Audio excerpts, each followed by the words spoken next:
François Hollande, bonjour. Bonjour Jean-Jacques Bourdin. Merci d'être avec nous ce matin. Question simple et directe pour commencer. Est-ce qu'à vos yeux, le secret des sources des journalistes est sacré? Oui.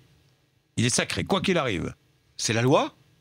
On peut discuter ce principe, mais aujourd'hui c'est la loi de la République et c'est pas la gauche qui l'aurait introduit ce principe il y a quelques années. Elle aurait pu l'introduire il y a quelques années, la gauche. Ça aurait peut-être été souhaitable. Je me souviens du Rainbow Warrior, par exemple. Oui, puis d'autres affaires. Et toutes les écoutes téléphoniques mises en place par François Mitterrand. Et c'est bien parce qu'il y avait eu des manquements dans le passé qu'une loi récente de janvier 2010 a introduit ce principe.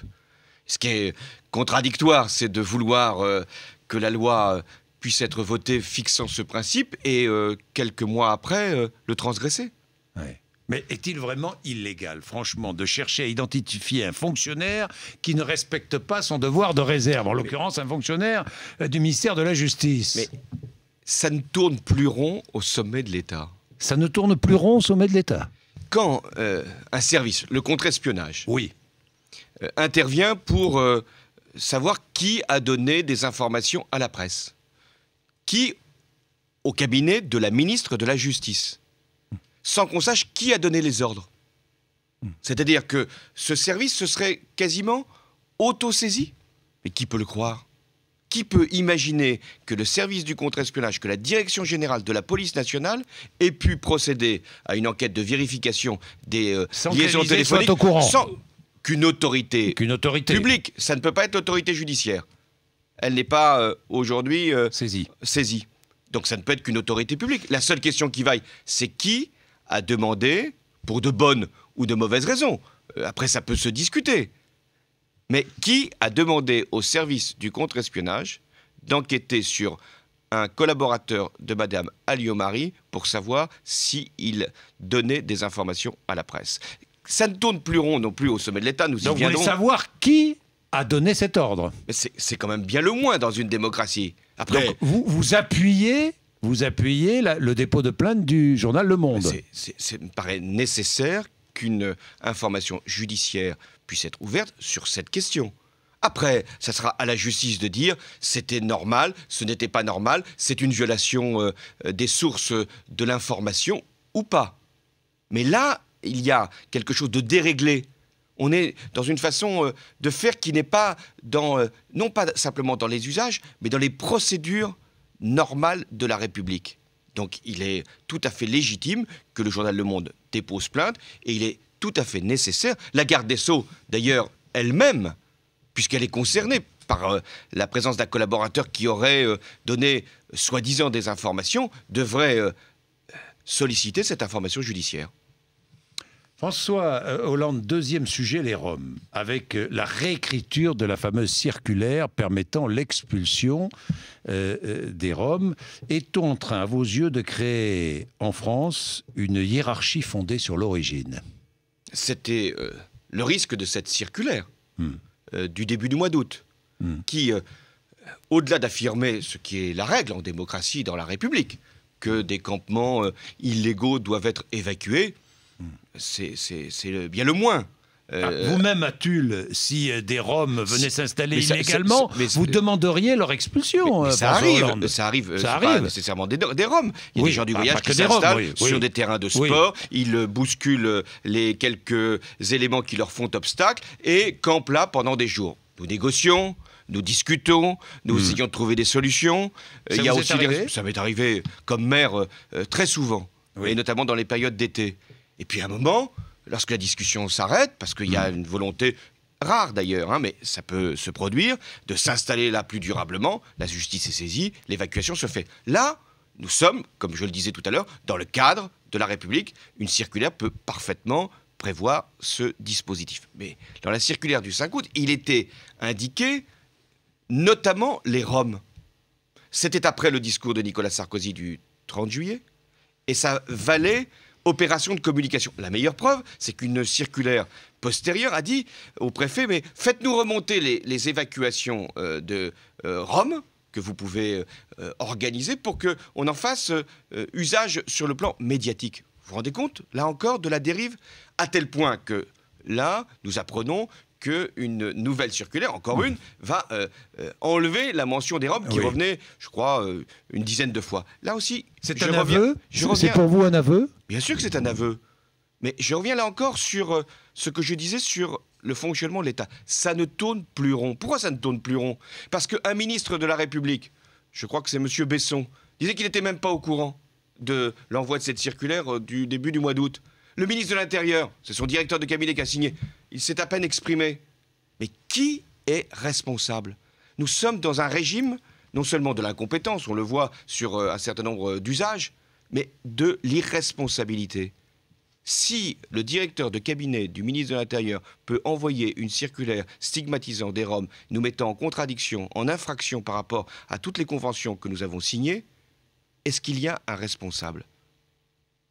François Hollande, notre invité ce matin, on va parler, François Hollande, des retraites. Il est 8h42, des retraites, des projets socialistes dans le cadre de cette discussion autour de la réforme des retraites. On va parler aussi de l'avenir politique de François Hollande. Merci. 8h42, à tout de suite. François Hollande, avant de parler des retraites, nous étions en train de discuter pendant la publicité, et j'aime bien tout dire, vous le savez, aux auditeurs, et nous parlions du pouvoir, des relations avec les journalistes et de cette notion de complot.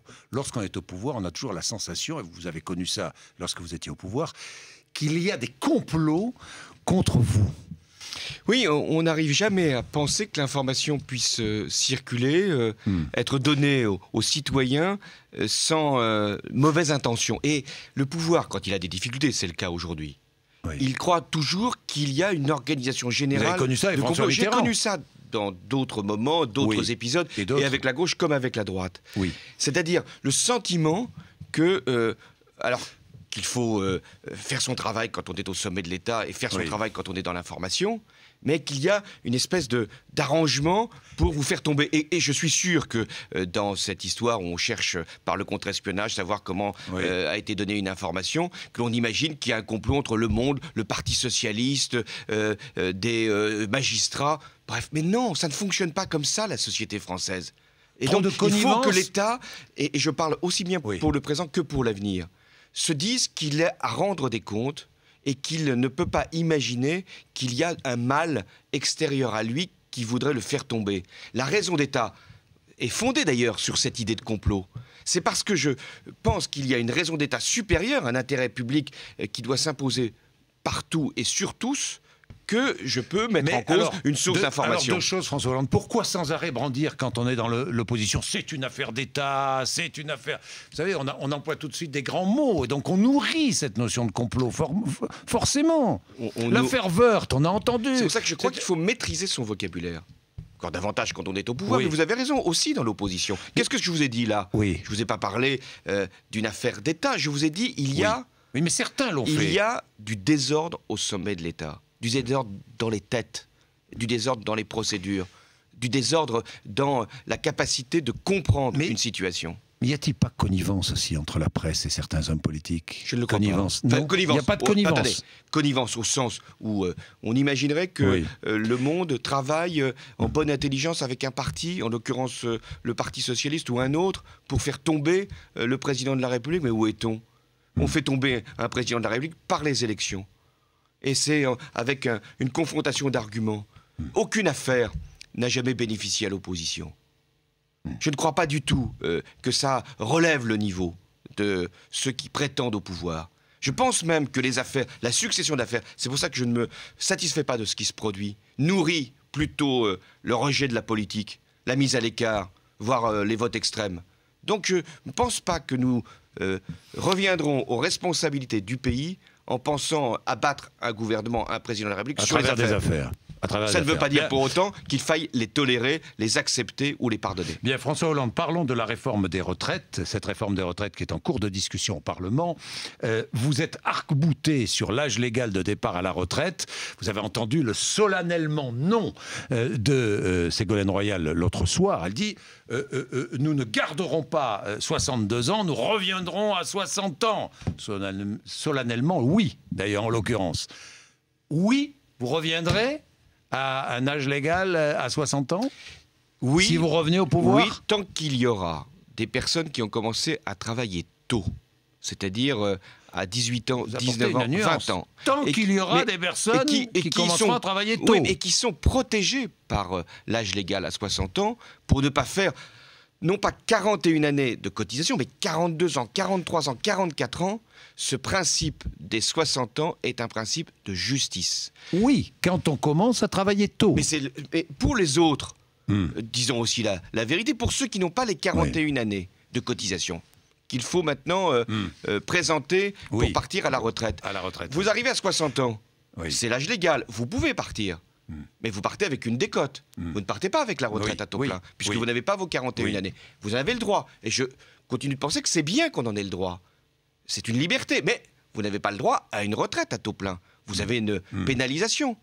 Donc, je pense que c'est bien qu'il y ait un âge minimal de départ à la retraite, mais que, à l'avenir, le critère essentiel du départ à la retraite, c'est la durée de cotisation. Donc, vous reviendrai aux 60 ans si vous revenez au pouvoir, François Hollande. Si moi, je suis aux responsabilités imaginons, vous êtes élu président de la République. Je reviendrai avec les sur socialistes. l'âge minimum pour partir à la retraite à 60 ans, et je ferai en sorte aussi d'avoir des règles de pénibilité fondées sur l'espérance de vie. Pourquoi?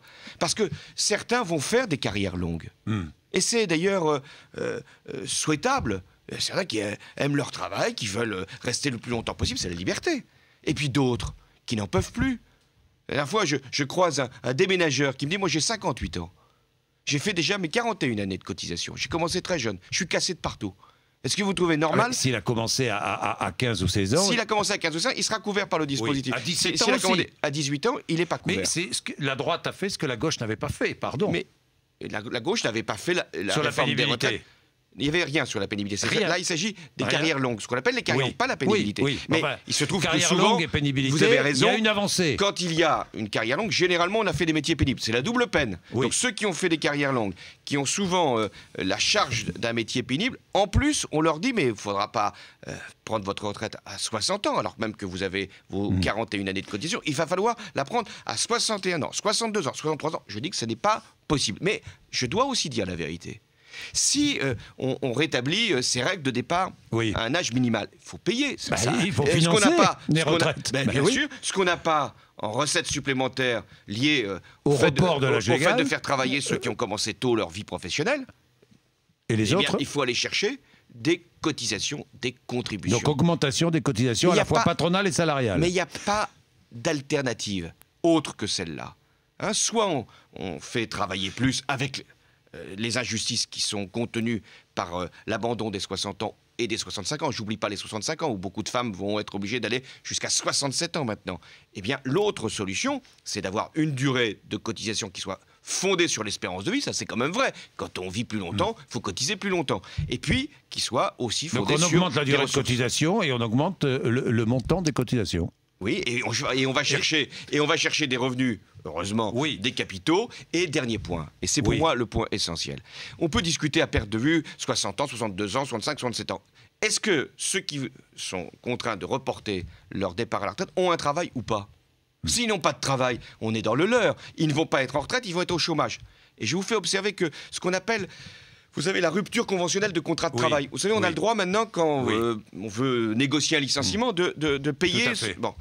Qu'est-ce qu'on constate? On constate que c'est entre 55 ans et 60 ans que se produisent ces ruptures conventionnelles de contrat de travail. C'est-à-dire que les entreprises préfèrent payer, mais ne pas garder. Donc moi, j'ai une proposition pour qu'on fasse travailler les seniors. Sinon, on est dans un débat totalement à contresens.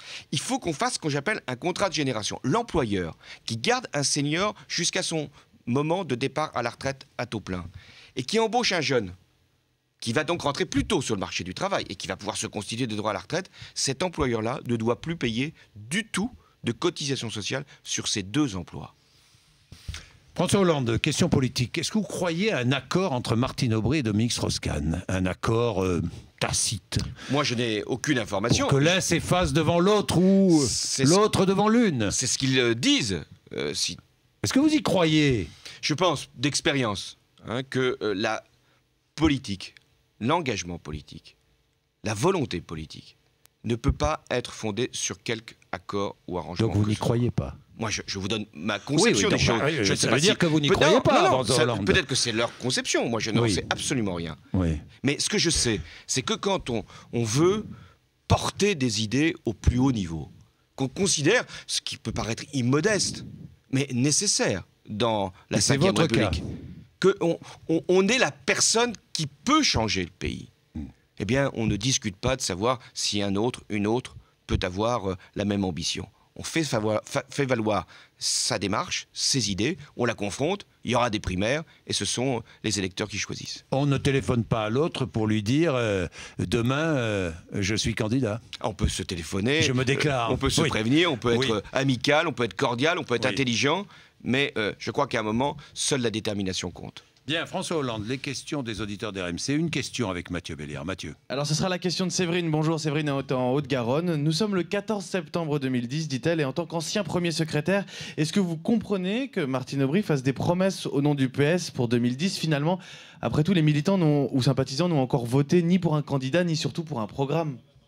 Ah oui, moi je comprends que Martine Aubry, première secrétaire, fasse des promesses au nom de l'ensemble des socialistes. Ça, c'est son rôle, c'est sa responsabilité. Je l'ai fait avant elle et elle a parfaitement la légitimité, la force pour en décider. Après, lorsqu'il y aura le choix d'un candidat, j'aurais préféré que ça se fasse plus tôt, mais enfin ça va se faire l'année prochaine, eh bien ça sera à ce candidat qui aura été désigné de prendre la réflexion collective du Parti socialiste, mais d'y apporter sa touche personnelle, son engagement personnel, sa vision de la France. Voilà ce que je pense être le bon partage des rôles. Question politiquement concrète. Terminé. Deux questions, François Hollande. Fidel Castro estime que Nicolas Sarkozy devient fou. Comment regardez-vous cette déclaration ? Je pense que Fidel Castro revient d'une longue maladie. Oui. Et que sans doute ça ne lui a pas donné toute la clarté sur son expression, qui déjà était quand même relativement embrouillée et longue lorsqu'il était en pleine santé. Bien, la présidentielle, Hollande y pense en nous rasant. Ce n'est pas moi qui le dis, c'est Guillaume Bachelet, secrétaire national à l'industrie du PS. Ça vous fait rire ? Moi je suis toujours sensible au trait d'humour. Donc après il faut que ce soit drôle. Mais il faut accepter l'humour, y compris à ses propres dépens. C'est ça l'humour. Merci François Hollande d'être venu nous voir. 8h58, BFM TV, RMC.